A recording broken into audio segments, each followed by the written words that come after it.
Muchas gracias a todos por venir. Hacemos la presentación oficial. Desde el Instituto de Formación Política organizamos el ciclo de encuentros abiertos para capacitar y discutir nuestra realidad política, social y económica.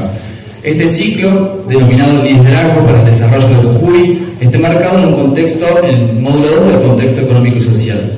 Este evento es único para aquellos interesados en la política y el desarrollo de la región, destacando el compromiso del Partido Justicialista Distrito Jujuy en la formación y capacitación de sus miembros y la comunidad en general. Así que le cedo la palabra a Carlos Aparici para hacer la presentación oficial. Muchas gracias.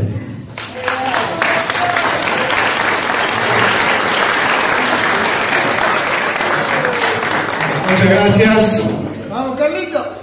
Muy agradable empezar esta segunda reunión de este ciclo con ese clima de alegría y de compañerismo que nos caracteriza. Tengo el privilegio de presentar a la compañera Kelly Olmos, quizás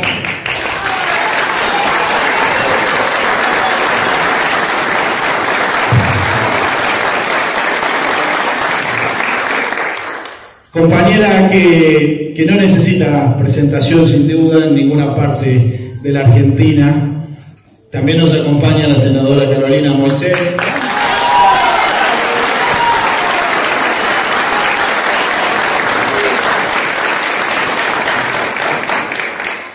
En relación a la compañera Kelly, resaltamos entre tantos antecedentes que es licenciada en Economía de la Universidad de Buenos Aires, con posgrados obtenidos en Argentina y también en el exterior, con una extensa carrera en el ámbito público, ex ministra de Trabajo y sobre todo una compañera que nosotros reconocemos por su claridad conceptual, y en ese marco le agradecemos su presencia, el esfuerzo que ha hecho. Se ha levantado muy temprano en ese vuelo incómodo que sale de Buenos Aires y nos acompañó todo el día en distintas actividades y en cada una de ellas enriqueciéndonos con sus conceptos. En ese marco damos inicio a esta segunda actividad con las finalidades que ya quedaron expresadas en la primera y que tienen que ver con debatir sobre las ideas políticas, despertar inquietudes políticas, fortalecer capacidades individuales y prepararnos para lo que nos toca, para entender lo que ha sucedido y para las circunstancias que tenemos que enfrentar. Muchas gracias a todos y todas por acompañarnos una vez más.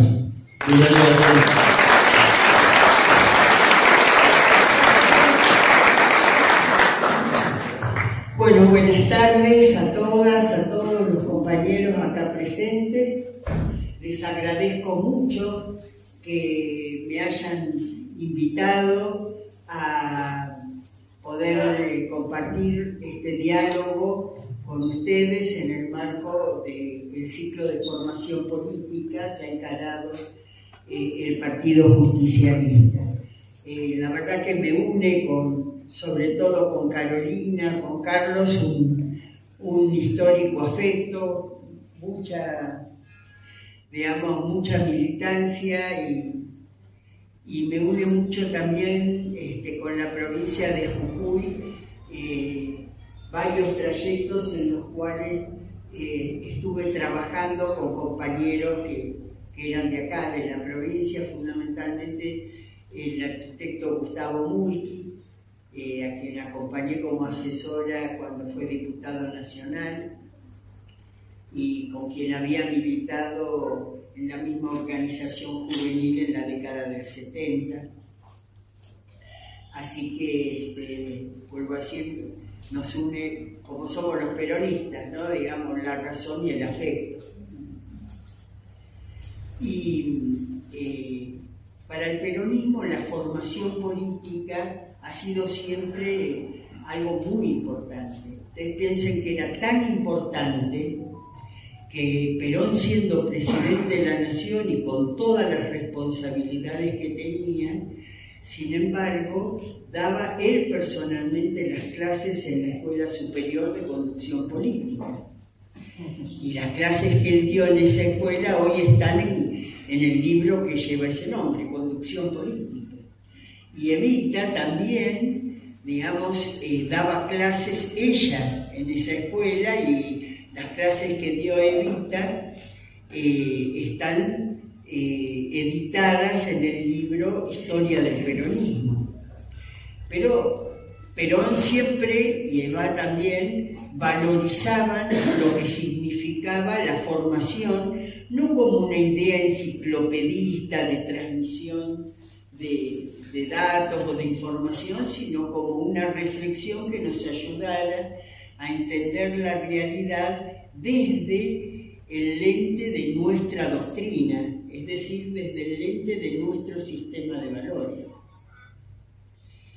En ese sentido, la verdad que hoy estamos atravesando un momento de retroceso de la patria. Perón siempre decía que en la lucha por la emancipación nacional había dos grandes sectores, ¿no es cierto?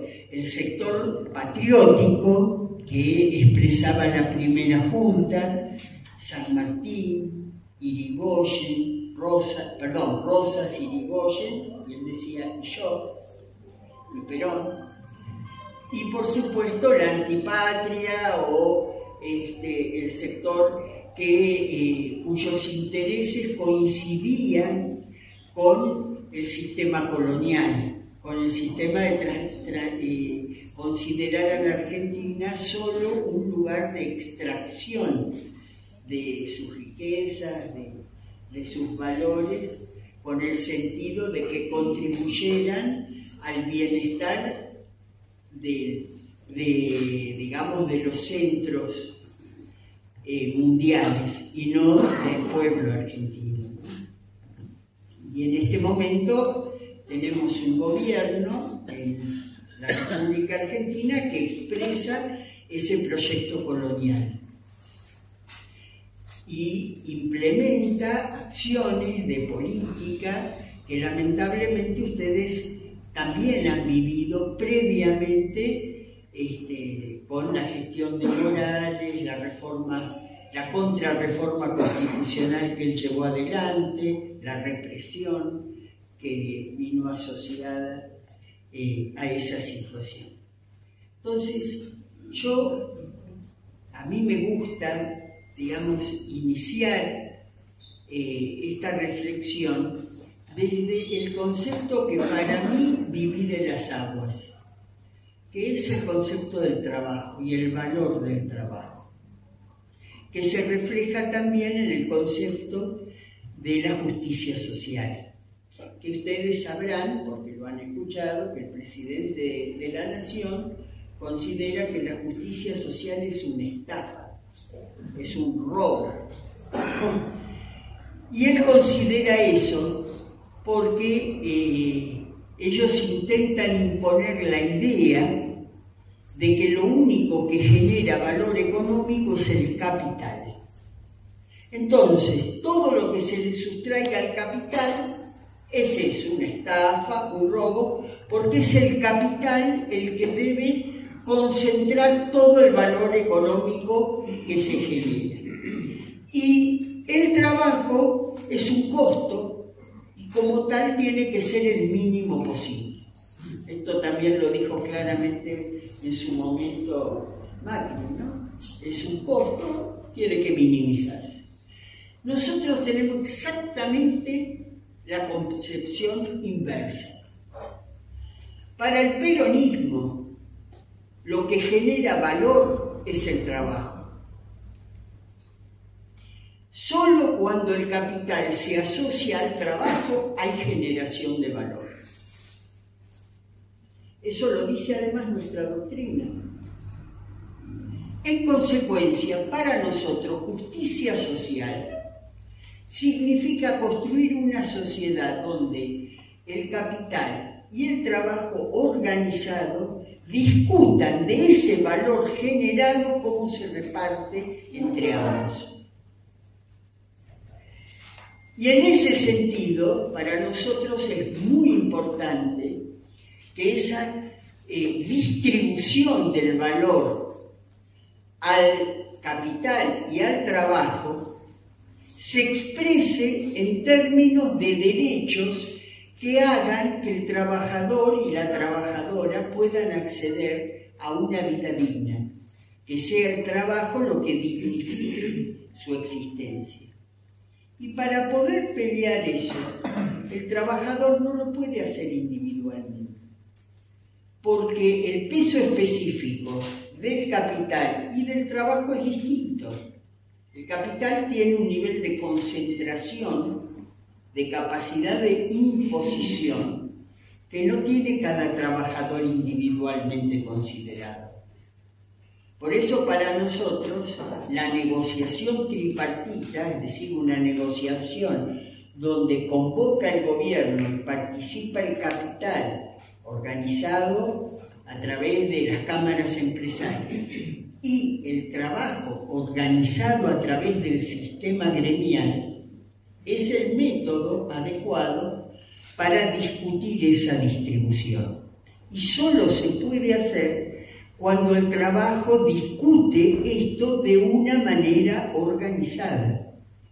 Por eso nosotros afirmamos que no hay derecho laboral si no hay organización gremial, porque solo la existencia de las organizaciones gremiales fuertes son la garantía de poder equilibrar la cancha, emparejar la cancha y poder discutir con el capital efectivamente una distribución justa de ese valor general.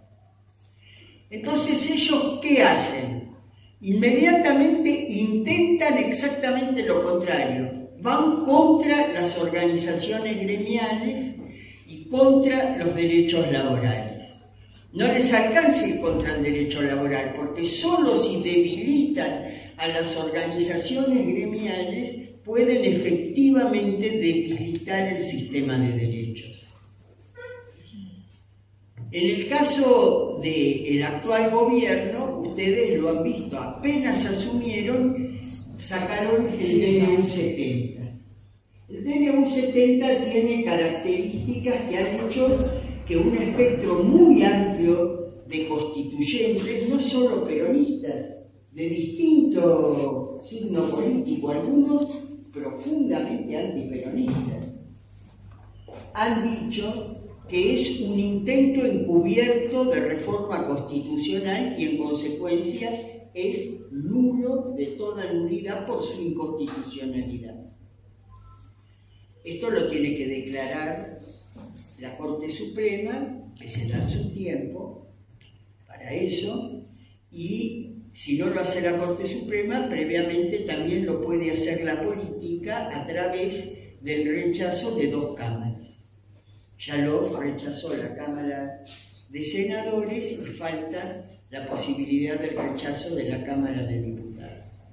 En particular, el capítulo 4 del DNU 70, que era el que contenía la contrarreforma, yo la llamo contrarreforma laboral, porque intenta reducir derechos, ha sido suspendido en sus efectos por la justicia laboral, en todos sus niveles, con lo cual, si eso no lo revierte la Corte Suprema, digamos, está hoy,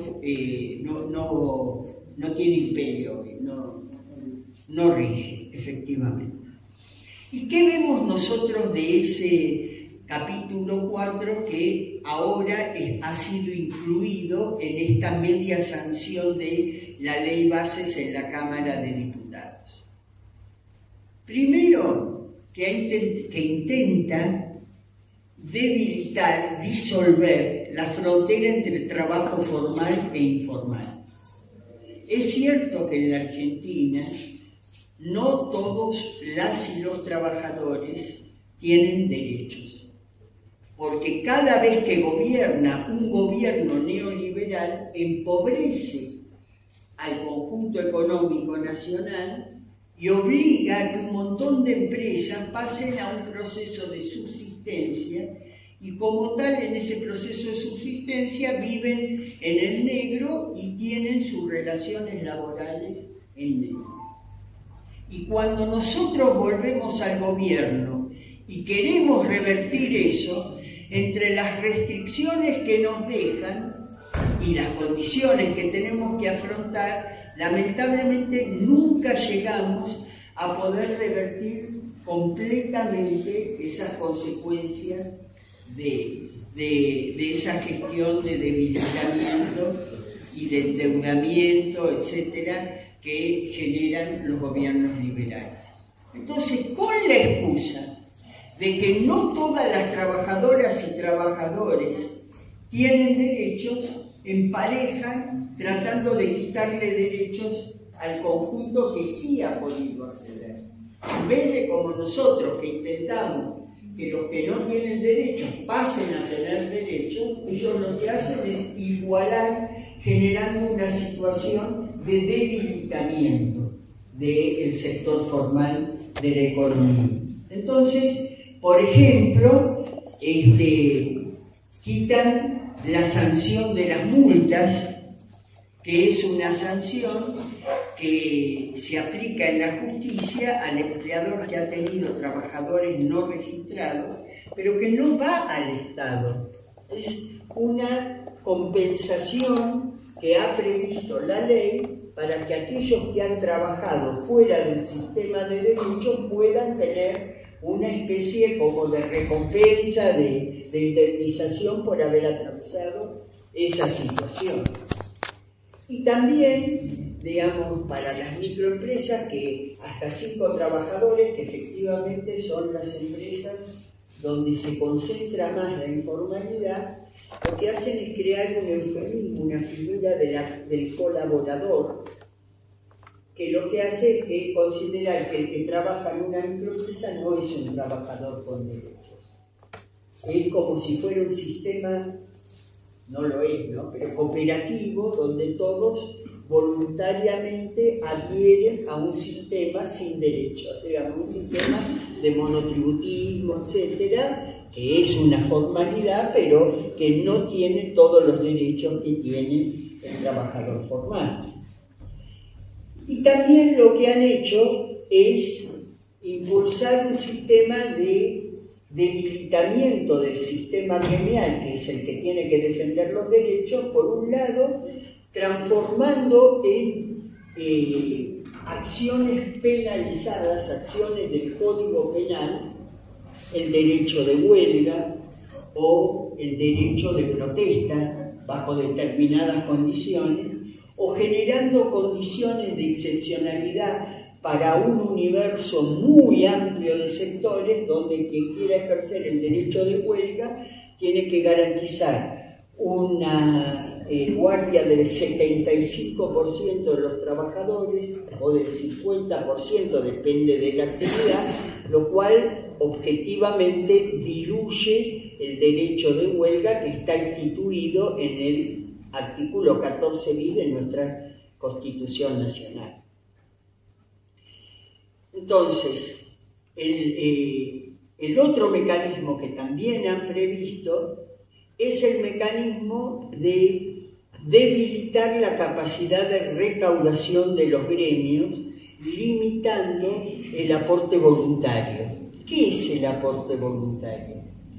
Recién decíamos que para nosotros la negociación tripartita expresada en convenio colectivo de trabajo, donde se fijan las condiciones de la relación laboral, o expresada también en la paritaria, donde se rediscute salarios y alguna condición también de trabajo, cuando esa negociación se realiza y se alcanza un acuerdo, ese acuerdo es homologado por el Estado y rige para todos las y los trabajadores de esa actividad, estén afiliados o no estén afiliados.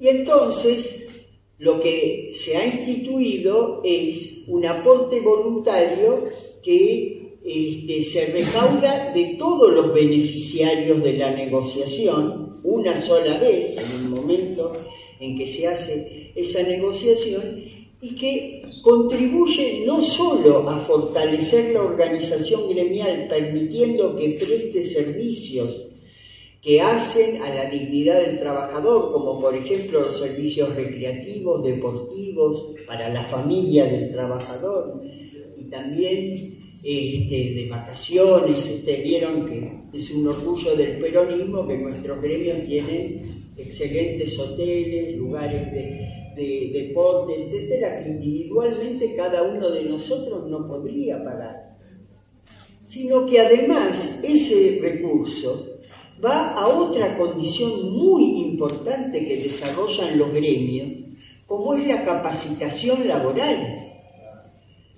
Porque la idea, ellos plantean, no, hay que derogar la ultraactividad, que quiere decir que cada vez que se sienta el gremio con la patronal a discute desde cero, otra vez. Todo lo que se alcanzó se vuelve a rediscutir. ¿Qué significa? ¿Saben la debilidad que eso significaría? Significaría dar por tierra una concepción que está incorporada en nuestra doctrina y en la legislación, de que el derecho tiene que ser progresivo. Uno parte de una base y en cada situación intenta mejorar esa condición, no volver a cero para volverla a discutir. Pero ellos lo que pretenden es que esa evolución tecnológica que tienen todas las actividades obligue a esa rediscusión y cambie el sistema legislativo laboral de la Argentina. Sin embargo, hoy están desfinanciando lo que significa la capacitación laboral, que es la verdadera forma de que los trabajadores y las trabajadoras se vayan fortaleciendo sus habilidades para poder ensillar la evolución, como decía Perón. Y además, como recién dije, quieren derogar la ultraactividad, como rediscutiendo todo nuevamente. Acá voy a pasar un anuncio mío, pero que a veces tiene poca difusión, porque a veces hay cosas que para mí me parecen muy importantes, estratégicas, pero para el sistema mediático es más importante el conflicto y el escándalo que la construcción, ¿no? Yo logré en nuestra gestión, en un año, que la capacitación en oficios y en orientación laboral que históricamente financiaba el Ministerio de Trabajo colaborando con los centros de capacitación gremiales, con las universidades contratadas por los gremios para dar esa capacitación, etc., nunca había podido superar los 145.000 beneficiarios años. Nosotros el año pasado se lo pudimos dar a 450.000 beneficiarios.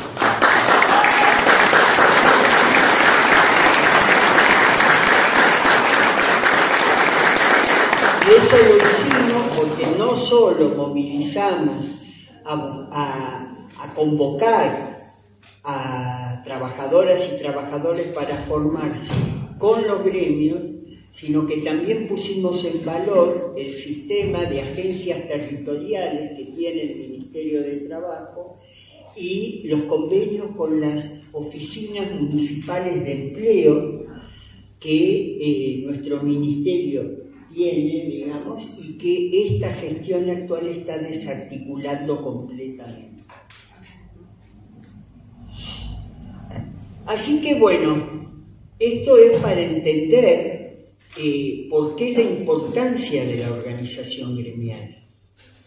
Porque, vuelvo a decir, la organización gremial es el garante de la existencia de los derechos laborales.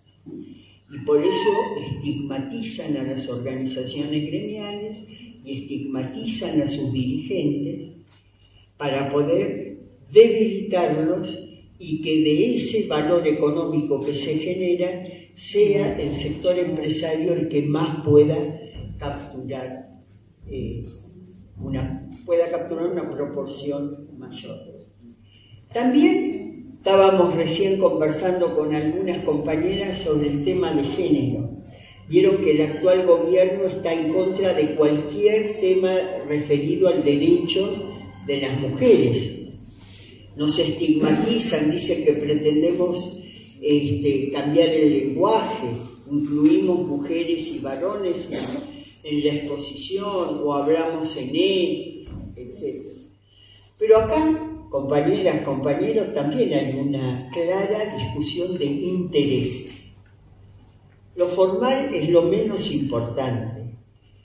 Ellos manifiestan abiertamente que las mujeres, por nuestra mayor tarea de cuidado, pero en esto mujeres y varones hoy cada vez está un poco más equilibrada la situación, sin embargo siguen siendo siempre las mujeres sobre quienes más recaen las tareas de cuidado, así sea de nuestros hijos, de nuestros familiares enfermos o incluso de nuestros adultos mayores cuando nos toca esa situación. Entonces ellos dicen que eso no es trabajo.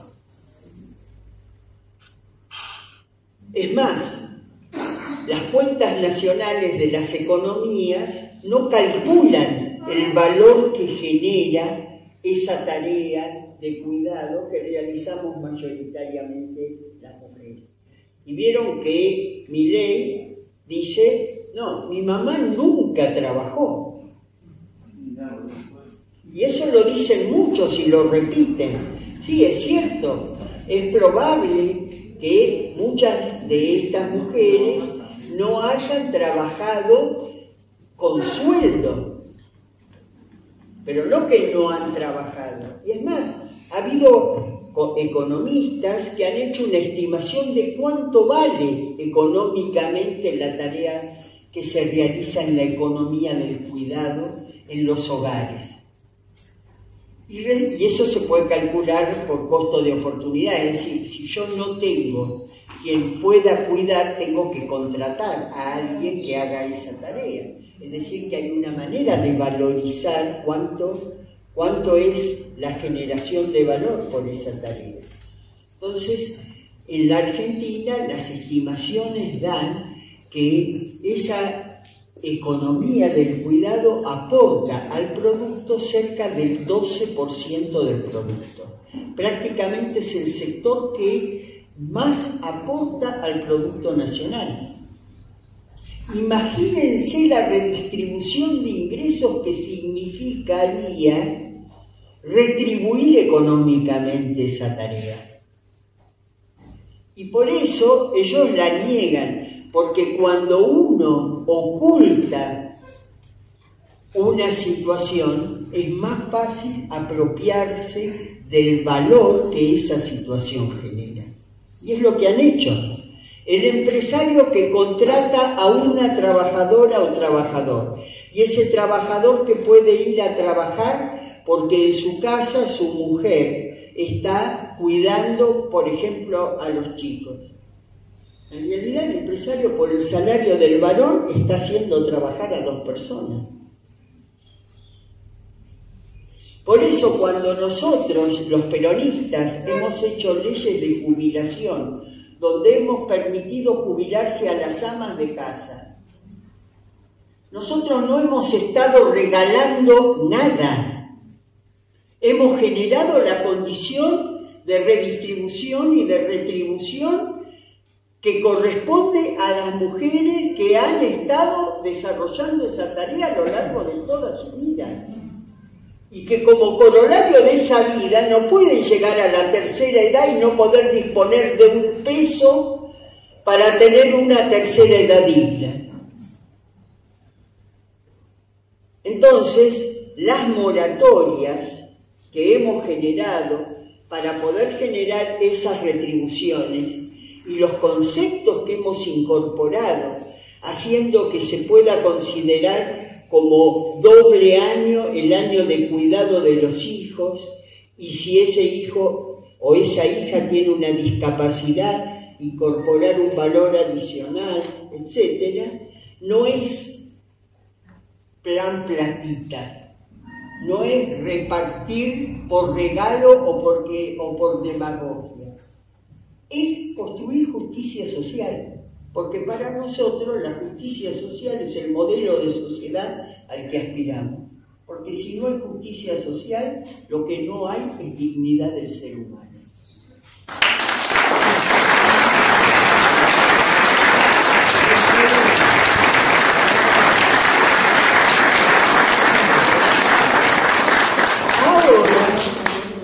Ahora, con el decreto, con el DNU 70 y con esta ley de bases que tiene media sanción, son dos instrumentos realmente de contrarrevolución social, de una revolución muy regresiva, en la cual coincide el PRO con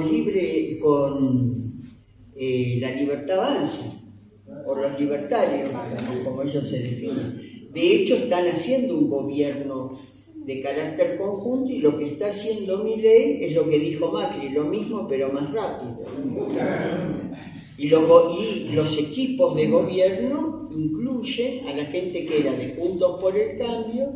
No es extraño que el radicalismo haya empujado esto en la ley de bases, porque es el mismo radicalismo que ha llevado a que Morales haga acá una reforma constitucional que debilita los derechos de los trabajadores en cuanto a la protesta y de los pueblos originarios en cuanto a su derecho de decidir sobre su patrimonio, y son, digamos, constituyen realmente los equipos que están gestionando. Entonces, acá hay que entender que todo el proyecto es un proyecto que va en contra de las y los trabajadores. No es solo el capítulo laboral que yo intenté exponer, no es solo el capítulo previsional que deroga la moratoria vigente y con eso está restringiendo el derecho de las mujeres a poderse jubilar, porque son 2/3 de los que reciben en general el beneficio gracias a la moratoria. En toda la concepción están planteándolo, porque, por ejemplo, en la delegación de facultades administrativas, etcétera, les permite, por ejemplo, destruir la estabilidad del trabajador estatal. No solo cambiarlo de lugar, cambiarlo de actividad, o de un día para el otro disolver el organismo en el que trabaja y declararlo en disponibilidad. Y eso no está en el capítulo laboral, está en el capítulo de delegación de facultades. O, por ejemplo, en la actividad privada, el régimen de incentivo a las grandes inversiones genera un tema de competencia desleal respecto de las empresas ya radicadas, que no va a construir, no va a generar trabajo, lo va a destruir. Porque ese régimen de grandes inversiones permite que quienes se acogen a él puedan importar los bienes de capital y los insumos, pero sobre todo en el caso, por ejemplo, de los bienes de capital, le permite importarlos nuevos o usados, es decir, los desechos de lo que esas empresas han realizado, por ejemplo, en el exterior, sin pagar ningún recargo ni ningún impuesto. La diferencia entre crecimiento y desarrollo es el encadenamiento productivo local. Es decir, hago minería, bueno, ¿bajo qué condiciones? ¿Con qué control social? Pero sobre todo, ¿quiénes van a ser los proveedores de esa actividad? ¿Quién va a fabricar la carretilla, la guía, todo el equipamiento de seguridad, etcétera? ¿Una pyme argentina, una pyme radicada en Jujuy? ¿O va a venir el rezago de la minería de Alemania o de Canadá o de cualquier otro país, dejando a los trabajadores de esas empresas radicadas en la Argentina sin trabajo? Eso es lo que se discute en el RIGI. Y en ese sentido tenemos una alianza objetiva entre trabajadores y entidades PYME, porque claramente consideran este régimen un régimen de desindustrialización nacional que va a dejar mucho trabajo privado como desocupado. Después, por ejemplo, también en el marco de la ley impositiva, lo que ellos están haciendo es desgravando a través del blanqueo y a través de una reducción significativa de la alícuota el impuesto sobre los bienes personales, que es el impuesto que recae en quienes tienen más propiedad, más capital, que pasaría de ser de 2,25 a 0,25. Y además, si es por el blanqueo o por el RIGI, con 30 años que no se puede modificar. Es decir, que no solo resuelven respecto de este gobierno, sino que nos hipotecan por 30 años. Y para compensar esa desgravación, intentan volver a gravar el trabajo con el impuesto a las ganancias. Le dicen a las provincias que en realidad la reposición del impuesto a las ganancias sobre la cuarta categoría, es decir, sobre el trabajo, es para que mejoren su recaudación, pero la Oficina de Presupuesto del Congreso ha demostrado que no va a alcanzar ni siquiera para compensar la desgravación que están empujando del capital a través de la reducción de la alícuota sobre el impuesto a bienes personales y sobre el blanqueo. Y saben, eso tiene un doble objetivo. Primero, es más regresivo que lo que existía antes. Antes nosotros podíamos desgravar del impuesto a las ganancias las horas extras, los viáticos, las guardias. Ahora todo eso quedó incorporado en el valor imponible. Y además lo que hace es ponerle un techo a la negociación salarial. Porque ¿para qué voy a pelear yo por un mayor salario que termine siendo recaudado en el impuesto a la ganancia? Es decir, que es un nuevo ataque a los trabajadores y a sus organizaciones gremiales, porque le están poniendo un techo a la discusión salarial. Porque la verdad, todo este programa de estabilización se basa fundamentalmente en la destrucción de trabajo y en la licuación de ingresos. Entonces, el movimiento obrero, expresado por la CGT, las dos CTA, han puesto en marcha un plan de lucha. Fueron los primeros. Nosotros todos nos movilizamos en diciembre a tribunales para pedir la nulidad o la no vigencia del capítulo 4 del DNU 70. Nos hemos movilizado trabajadores y toda la comunidad educativa en defensa de la educación pública el último 23 de abril.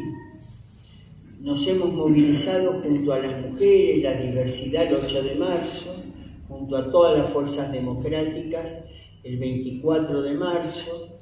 Ha habido una muy importante movilización el 1 de mayo, convocada por el movimiento obrero, y ahora viene un paro general el 9 de mayo que tiene que ser masivo, porque le tenemos que decir a los senadores de la Nación que esa ley no se puede aprobar, porque esa ley es una ley que va en contra de los intereses de las argentinas, de los argentinos, de la Argentina toda, y lo que puede consolidar es un proyecto político y económico que significa desistir de nuestra vocación de que la Argentina pueda tener un desarrollo nacional con justicia social. Y no es casualidad que en ese marco estén debilitando a las provincias, limitando, por ejemplo, las transferencias que le corresponden para poder retribuir al sector educativo, etc. Como no es casualidad que quieran desarticular nuevamente aerolíneas argentinas y que la línea aérea solo trabaja en función de la rentabilidad y no del desarrollo territorial de nuestro país, que es el 8º país más extenso del mundo. Después que hagan eso, como lo han hecho, y que hayan liquidado las inversiones públicas que son centrales para el desarrollo de nuestras regiones, sobre todo las más apartadas, van a volver a decir, como decía Cavallo, que las provincias argentinas son inviables. Porque si algo los caracterizó toda la vida y los caracteriza, es que tampoco tienen amor por nuestro territorio, no tienen amor por nuestro pueblo y no les interesa el territorio, solo les interesa la pampa húmeda, el resto, o ahora les puede interesar un enclave minero, o digamos donde puedan hacer algún desarrollo específico. Él al capital, es él el que define el sistema de intereses. De manera que, digamos, vuelvo a insistir, es muy importante que el peronismo se organice, se fortalezca como lo están haciendo ustedes hoy alrededor del Partido Justicialista, y que el 9 de mayo, que es la fecha más inmediata que tenemos en respuesta a este tratamiento que se está dando de todo este paquete de leyes en el Congreso, hagamos oír nuevamente nuestra voz en un paro general de carácter contundente. Bueno, muchas gracias.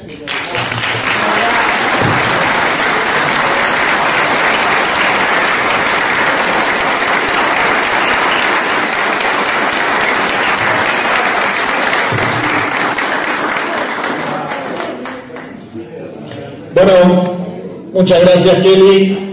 Tenemos que ser muy breves porque Kelly tiene horario de avión y nos quedan poquitos minutos con relación a eso. Pero abrimos para que podamos hacer algunas preguntas. Después podemos. Después seguimos, por supuesto. Después de Kelly, se puede quedar debatiendo y Bueno, la verdad que un placer recibirla a usted, Kelly Olmos, en nuestra provincia de Jujuy, bueno, a los que organizaron estos encuentros para el liderazgo, el desarrollo que tanto los necesitamos, y bueno, excelente lo que todo sobre lo que es capital, sobre lo que es el tema laboral, sobre los derechos laborales. Y bueno, creo que, bueno, me presento, soy politólogo, sociólogo, docente universitario. Y bueno, la verdad que me toca, como tantos otros trabajadores, pues somos trabajadores de la salud, de la administración pública, de lo que sea, pero bueno, somos trabajadores y nos toca muy de cerca este avasallamiento de nuestros derechos. La verdad que bueno, usted hizo una excelente diferencia entre esto, y me interesó mucho cuando usted dijo lo de justicia social y que van en contra de cómo ellos lo consideran la justicia social, ¿no? Avasallando los derechos, ¿no? Que nos ha costado a los trabajadores ya desde la época del siglo XX, la segunda revolución industrial y los movimientos obreros, la base, ¿no? De nuestro movimiento nacional justicialista, que bueno, que no podemos, digamos, también dejar soslayar y dejar que nos avasallen de esta forma, ¿no? Así que bueno, felicitarla, y mi esperanza, digamos, para que bueno, hagamos, digamos, como se dice también, el esfuerzo, ¿no? Y tengamos las esperanzas, el esfuerzo, como digo, de resistir, pero también de generar acción para que no avancen sobre el capital en desmedro del derecho de los trabajadores, y se puedan generar oportunidades como para que podamos reivindicar los derechos que nos merecemos. Así que muchas gracias, y bueno, éxitos. Y que esta ley que vuelva, que lamentar que no se sancione la ley, que es lo que yo creo que bueno, se debe tomar en el Senado.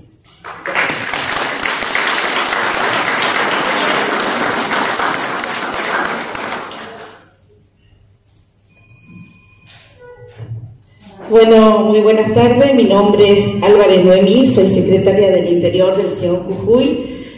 Primero agradecerle por esta visita. No es la primera, sino hemos tenido en otras oportunidades de recibirla, y nosotros como sindicato, como empleados municipales, primero queremos agradecerle por esa gran mano que nos dio en un momento tan difícil que nosotros tanto lo necesitábamos.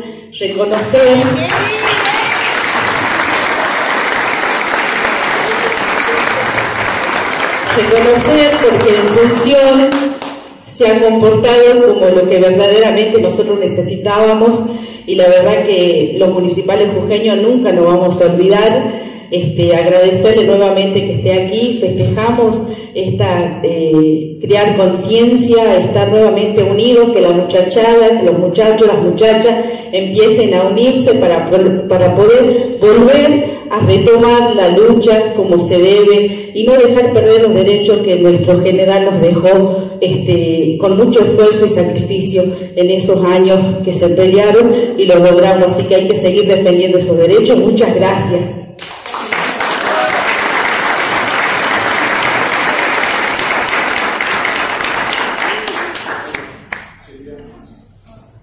Hola compañeras, muchas gracias. Somos un grupo de mujeres militantes, peronistas, y tus palabras nos confirman que este es el camino, la militancia. Soy docente también y lo vivo día a día, trabajo en una escuela industrial y la verdad que me estruja el alma, el corazón este año, el abandono, de la deserción que hay, los cursos que se están cerrando, la situación económica es tremenda.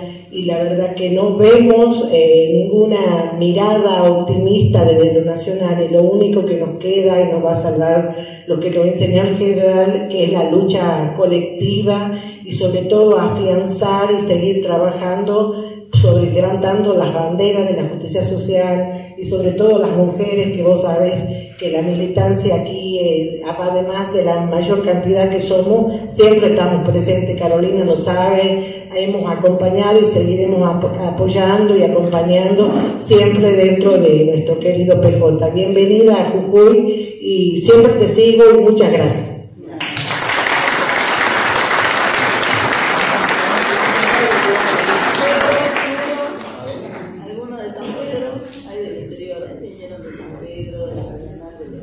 Muy buenas tardes, mi nombre es Raúl Sajama. Agradecer la invitación, agradecer a la señora que he expuesto, agradecer también a las autoridades presentes y como representante de una de las 400 comunidades indígenas acá en la provincia de Jujuy, solicitarle acá a usted y a las autoridades legislativas presentes también que estas 400 comunidades indígenas constantemente han sido marginadas del diálogo que usted ha mencionado hace un rato. Entonces, yo creo que cuando hablamos de un crecimiento económico de la provincia de Jujuy, más en Jujuy de ahora del 2024, con todas las cuestiones que están pasando, yo creo que es necesario incursionar y considerar muy seriamente la participación, pero la participación en serio, no como la que están haciendo actualmente este actual gobierno provincial y el nacional. La participación que ya está reglamentada, está prevista en las leyes nacionales y en la cual las 400 comunidades indígenas podemos ser parte y muy fuertemente del crecimiento económico de la provincia de Jujuy. Eso sería nada más. Muchísimas gracias.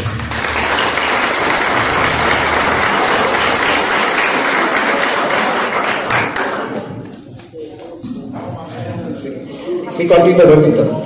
Hola, bueno, mi nombre es Luis Plaza, ya estuvimos con Kelly recién, pero lo sufrimos a Adorni todas las mañanas, sus comentarios, sus respuestas, ¿no? Pero no sé si ustedes vieron, hoy día se inauguró el gobierno ucraniano, lanzó su vocera de la Cancillería, está generada con inteligencia artificial. ¿Cómo la inteligencia artificial y bueno, tantas cosas como el trabajo remoto, todo lo demás van a modificar las relaciones de trabajo? Eso es lo que le quería preguntar, ¿cuál es su mirada? Sí, yo creo que siempre la innovación tecnológica modifica y necesita regulación, etc. Nosotros tuvimos el problema acá de que había radios que también estaban reemplazando trabajo de trabajadoras y trabajadores por inteligencia artificial. El tema es negociar entre el gremio y la patronal, digamos, cómo es todo ese proceso, quién va a grabar la voz, etc. Yo siempre digo, tengo una única respuesta, y es que esto tiene que ser negociado. Tiene que ser negociado por los gremios organizadamente con la parte patronal. Lo que nosotros no podemos aceptar es reglas unilaterales, golpes de mano como el que han intentado en el DNU 70, que modifican de un plumazo toda la estructura, digamos, laboral. Porque además podemos dar fe en nuestra trayectoria en la Argentina de que siempre se han podido alcanzar niveles de acuerdo para poder resolver los conflictos que generan ese tipo, digamos, de incorporaciones de nueva tecnología. A mí lo de la inteligencia artificial y estas tecnologías nuevas de comunicación me preocupan por la pérdida de trabajo, pero sobre todo por el tema de que diluyen la frontera entre la verdad y la mentira. A mí me parece que una de las cosas más preocupantes es la forma en que logran instalar una mentira, y ahora con la inteligencia artificial incluso lo hacen hasta con la figura y la voz de una persona a la que le quieren adjudicar esa mentira. Después, cuando lo querés, digamos, revertir, el daño en gran medida se va a hacer difícil de revertir. Creo que es una de las situaciones que tenemos que advertir, ya no como trabajadores, sino como políticos, digamos, hacia la cuestión política. Perdón. Con una buena regulación. Claro. Bueno, muchas gracias a todas, la verdad, y a todos. Kelly, un gusto tenerte en Jujuy una vez más.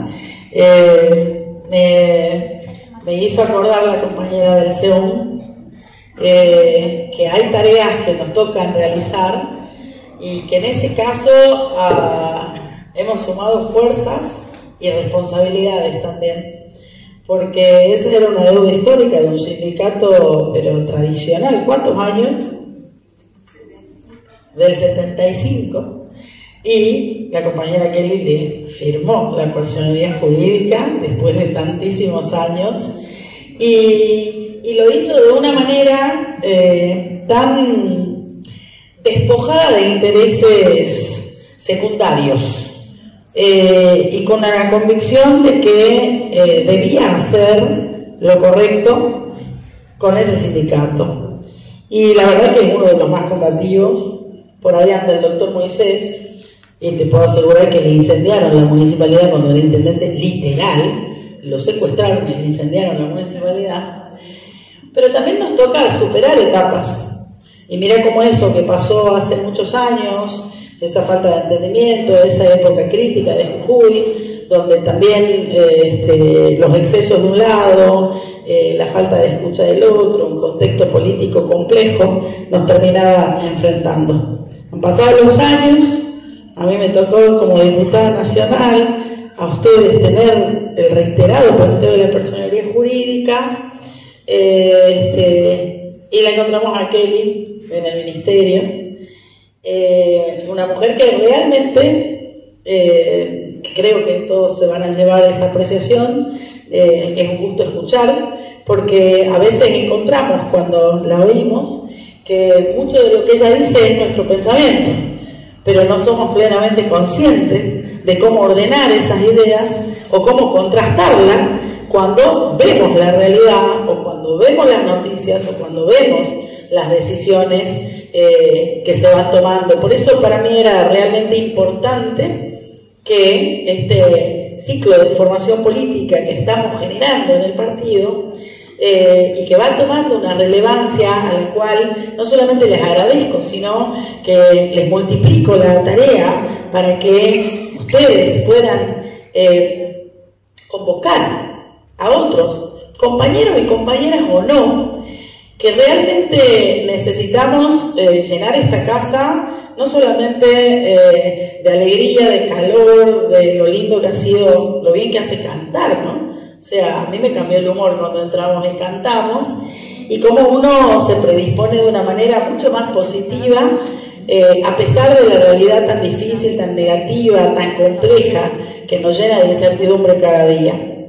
Entonces, nosotros buscamos que los dirigentes, o los que quieran ser dirigentes, o quienes fueron, y que hoy nos encanta que estén de nuevo acá en el partido, nos puedan, aquellos que tienen esa experiencia que hoy vemos que la sociedad, no digo que ha desperdiciado, pero de alguna manera ha olvidado, que todas las luchas, que todos los beneficios que hoy tenemos, que todos los derechos de los que hablamos, que todas las políticas públicas que hemos construido juntos, se han basado en luchas y convicciones de muchos compañeros y compañeras que a mí me llena de orgullo verlos acá, porque los necesitamos para contarle a estos otros, miren la cara de estos jóvenes, vocales, dirigentes, militantes, dirigentes barriales, y que uno se pone en el medio y dice, no tienen por qué saber lo que pasó.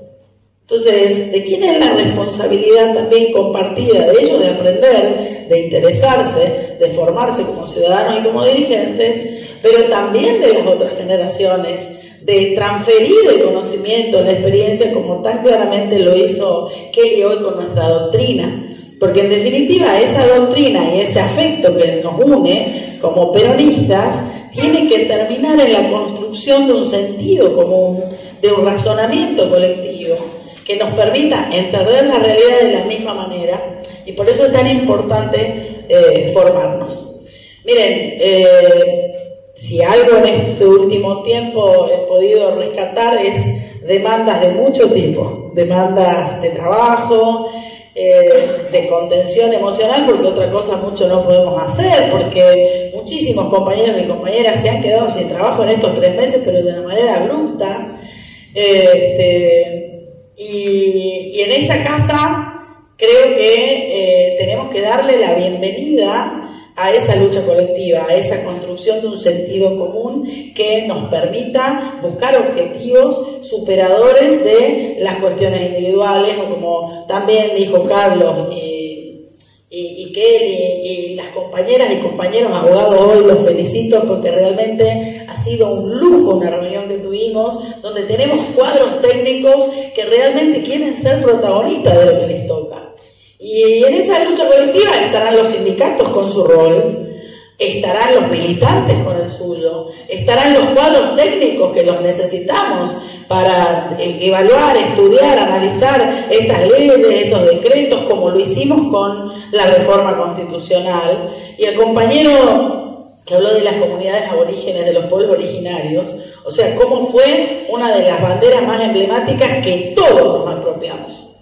Todos, porque fue una bandera que agarramos todos los que entendimos que con esa bandera y por la lucha de los trabajadores docentes estaba en la carga simbólica de lo que querían destruir en nosotros con esa reforma constitucional, que está vigente, que tenemos que seguir trabajando para voltearla, que los abogados y abogadas tienen una enorme tarea por hacer para seguir la vía, digamos, judicial, con un poder judicial que tenemos que sanear también, porque está totalmente intoxicado. Entonces, a veces parece que las tareas son muchísimas y que la realidad nos abate y que cada día nos cuesta enfrentarla. Sin embargo, para mí realmente hoy ha sido una carga de mucha, pero de mucha motivación, y espero que para ustedes también, y agradecerte, Kelly, el esfuerzo, porque desde este rincón de la patria, como decía la compañera, hemos dado 200 batallas para que Argentina termine, digamos, empiece en Jujuy. Bueno, nosotros decimos que la Argentina empiece en Jujuy, como decía Néstor. Así que gracias a todos y a todas. Vamos a seguir, gracias a todo el equipo. Y sí, de verdad nos tenemos que ir las dos corriendo porque tenemos que llegar al avión, así que pueden quedarse acá debatiendo, me parece que da mucho para conversar, porque la idea no es solamente escuchar a los compañeros y a las compañeras, sino también que sigan pensando acciones, propuestas, ideas, actividades. Así que muchas gracias.